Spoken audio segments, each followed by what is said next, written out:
നമസ്കാരം പ്രിയപ്പെട്ട പ്രേക്ഷകരെ, ദിനപത്രങ്ങളിലെ പ്രധാന വാർത്തകളിലേക്ക് ഏവർക്കും സ്വാഗതം. ഇന്ന് മെയ് 3 ശനി. വിഴിഞ്ഞം തുറമുഖം രാജ്യത്തിന് സമർപ്പിച്ച് പ്രധാനമന്ത്രി. കേരളത്തെ ആഗോള സമുദ്ര വാണിജ്യ മേഖലയിലെ പ്രധാന കേന്ദ്രമാക്കി മാറ്റാൻ സംസ്ഥാന സർക്കാരിനൊപ്പം ഉണ്ടാകുമെന്ന് പ്രഖ്യാപിച്ച് പ്രധാനമന്ത്രി നരേന്ദ്രമോദി വിഴിഞ്ഞം രാജ്യാന്തര തുറമുഖം രാജ്യത്തിന് സമർപ്പിച്ചു. രാജ്യത്തെ ഏറ്റവും ആഴമുള്ള ട്രാൻസ്ഷിപ്മെന്റ് തുറമുഖമാണ് ആയിരങ്ങളെ സാക്ഷിയാക്കി പ്രധാനമന്ത്രി കമ്മീഷൻ ചെയ്തത്. മുഖ്യമന്ത്രി പിണറായി വിജയൻ ചടങ്ങിൽ അധ്യക്ഷത വഹിച്ചു. തുറമുഖങ്ങൾ ഉൾപ്പെടെ രാജ്യത്തെ പശ്ചാത്തല വികസന രംഗത്ത് കഴിഞ്ഞ 10 വർഷമായുണ്ടായത് വലിയ നേട്ടമാണെന്ന് പ്രധാനമന്ത്രി പറഞ്ഞു. കേരളവും വിഴിഞ്ഞവും പുത്തൻ സാമ്പത്തിക അവസരങ്ങളാണ് തുറന്നു തരുന്നത്. കേരളത്തിന്റെ വികസനം രാജ്യത്തെ വികസനമായി കാണുന്നു എന്നും പ്രധാനമന്ത്രി പറഞ്ഞു. ഭീകരവാദം നേരിടുന്നതിൽ ഇന്ത്യയുമായി സഹകരിക്കാനുള്ള പ്രതിബദ്ധത US ആവർത്തിച്ചു.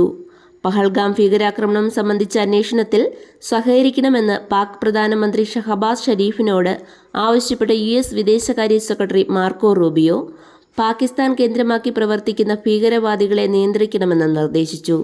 സ്വയം പ്രതിരോധിക്കാനുള്ള ഇന്ത്യയുടെ അവകാശത്തെ US പിന്തുണയ്ക്കുന്നുവെന്നും പ്രതിരോധ സെക്രട്ടറി വ്യക്തമാക്കി. ഇന്ത്യ പാകിസ്ഥാൻ നയതന്ത്ര ബന്ധം കലുഷിതമായി തുടരുന്നതിനിടെ വാഗ അതിർത്തി താൽക്കാലികമായി തുറക്കാൻ പാകിസ്ഥാൻ തീരുമാനിച്ചു.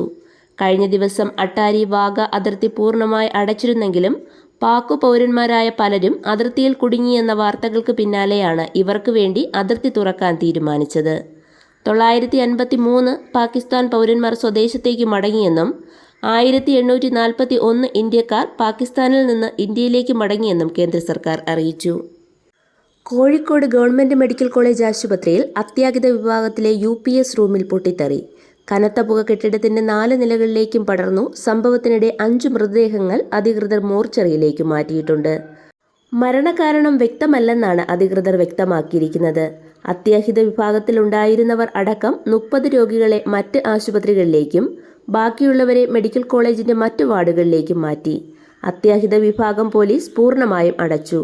മെഡിക്കൽ കോളേജിലെ അത്യാഹിത വിഭാഗം ബീച്ച് ആശുപത്രിയിലേക്ക് താൽക്കാലികമായി മാറ്റി. സംഭവം അന്വേഷിക്കാൻ മെഡിക്കൽ വിദ്യാഭ്യാസ വകുപ്പ് ഡയറക്ടർക്ക് മന്ത്രി വീണ ജോർജ് നിർദ്ദേശം നൽകി. രോഗികൾ ശ്വാസം മുട്ടി മരിച്ചെന്ന ആരോപണം ഉയരുന്ന സാഹചര്യത്തിൽ കാരണം സ്ഥിരീകരിക്കാൻ മെഡിക്കൽ ബോർഡ് ഇന്ന് യോഗം ചേരും. മഴക്കാലപൂർവ്വ ശുചീകരണം കാര്യക്ഷമമല്ലാത്തതും ഇടവിട്ടുള്ള മഴയും മൂലം സംസ്ഥാനത്ത് ഡെങ്കിപ്പനി, എലിപ്പനി, ജലജന്യ രോഗങ്ങൾ എന്നിവ വർദ്ധിക്കാൻ സാധ്യത. ഇന്നലെ ചേർന്ന ആരോഗ്യവകുപ്പിന്റെ ദ്രുത പ്രതികരണ സംഘത്തിന്റെ യോഗത്തിൽ പങ്കെടുത്ത ഡോക്ടർമാരാണ് ആശങ്ക പങ്കുവച്ചത്. മഴ തുടരുന്നതിനാൽ പകർച്ചവ്യാധികൾ പെരുകാൻ സാധ്യതയുണ്ടെന്ന് മന്ത്രി വീണ ജോർജും പറഞ്ഞു. എല്ലാ തദ്ദേശ സ്ഥാപനങ്ങളും മെയ് 15 അകം മൈക്രോ പ്ലാനുകൾ തയ്യാറാക്കണമെന്ന് നിർദ്ദേശിച്ചിട്ടുണ്ട്.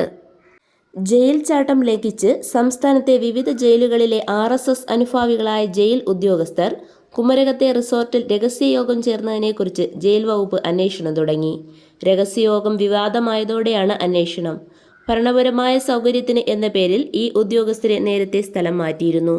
നാഷണൽ ഹെറൾഡ് കേസിൽ എൻഫോഴ്സ്മെന്റ് ഡയറക്ടറേറ്റ് നൽകിയ കുറ്റപത്രത്തിൽ കോൺഗ്രസ് നേതാക്കളായ സോണിയാഗാന്ധിക്കും രാഹുൽ ഗാന്ധിക്കും റോസ് അവന്യൂ കോടതി നോട്ടീസ് അയച്ചു.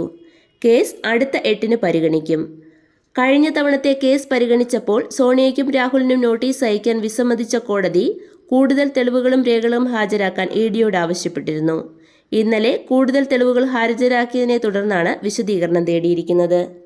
എക്സാലോജിക്കുമായുള്ള സാമ്പത്തിക ഇടപാട് വിഷയത്തിലെ പ്രോസിക്യൂഷൻ നടപടികൾ തടയണമെന്നാവശ്യപ്പെട്ട് CMRL നൽകിയ അടിയന്തര ഹർജി ഡൽഹി ഹൈക്കോടതി 9-ന് പരിഗണിക്കും. ഏപ്രിൽ മാസത്തെ റേഷൻ ഇന്നുകൂടി വിതരണം ചെയ്യും. കഴിഞ്ഞ ദിവസമാണ് വിതരണം 1 ദിവസം കൂടി നീട്ടാൻ ഭക്ഷ്യ പൊതുവിതരണ വകുപ്പ് തീരുമാനിച്ചത്. ഞായറാഴ്ചയ്ക്ക് പുറമെ മെയ് മാസത്തെ വിതരണത്തിന്റെ മുന്നൊരുക്കത്തിന്റെ ഭാഗമായി തിങ്കളാഴ്ചയും റേഷൻ കടകൾക്ക് അവധിയായിരിക്കും. മെയ് മാസത്തെ വിതരണം 6-ന് ആരംഭിക്കും. വയോജനങ്ങൾക്കുള്ള എല്ലാ സർക്കാർ സേവനങ്ങളും ഇനി ഒരു കുടക്കീഴിൽ ലഭ്യമാകും. സർക്കാർ പദ്ധതികൾ, ക്ഷേമ സംരംഭങ്ങൾ, ആരോഗ്യ സംരക്ഷണ ആനുകൂല്യങ്ങൾ, വിവിധ സംഘടനകൾ നടത്തുന്ന പരിപാടികൾ എന്നിവയെക്കുറിച്ചുള്ള വിവരങ്ങൾ ലഭ്യമാക്കുന്നതിനായി കേന്ദ്ര സാമൂഹിക നീതി മന്ത്രാലയം ആരംഭിച്ച ഏകജാലക പോർട്ടൽ രാഷ്ട്രപതി ദ്രൗപദി മുർമു പ്രകാശനം ചെയ്തു. വയോജനങ്ങൾക്ക് എളുപ്പത്തിൽ ഉപയോഗിക്കാൻ കഴിയുന്ന ഡിജിറ്റൽ പ്ലാറ്റ്ഫോമുകളാണ് ഒരുക്കിയിരിക്കുന്നതെന്നും സർക്കാർ സേവനങ്ങൾ എല്ലാവർക്കും എത്തിക്കുകയാണ് ലക്ഷ്യമെന്നും മന്ത്രാലയം അറിയിച്ചു. LPG പാചകവാതക വാണിജ്യ സിലിണ്ടറിന് 15 രൂപ കുറച്ച് പൊതുമേഖലാ എണ്ണ കമ്പനികൾ. 2017 GST നിലവിൽ വന്നതിന് ശേഷമുള്ള റെക്കോർഡ് വരുമാനം ഇക്കഴിഞ്ഞ ഏപ്രിലിൽ.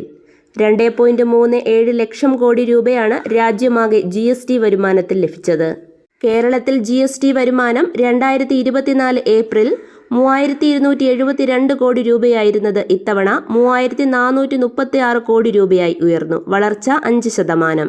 അക്ഷയ തൃതീയ ദിനത്തിന് തൊട്ടു പിന്നാലെയുള്ള 2 ദിവസങ്ങളിലായി ഗ്രാമിന് 225 രൂപയും പവന് 1800 രൂപയും കുറഞ്ഞ് സ്വർണം 70,040 രൂപയായി. സംസ്ഥാനത്ത് വേനൽ മഴ വീണ്ടും ശക്തമായി. മിന്നലിന്റെ അകമ്പടിയോടെയുള്ള ശക്തമായ മഴയായിരുന്നു ഇന്നലെ. വരും ദിവസങ്ങളിൽ ശക്തമായ മഴയ്ക്കും കാറ്റിനും സാധ്യതയുണ്ടെന്ന് കാലാവസ്ഥാ വകുപ്പ് അറിയിച്ചു. IPL ഹൈദരാബാദിനെതിരെ ഗുജറാത്തിന് 38 റൺസ് ജയം.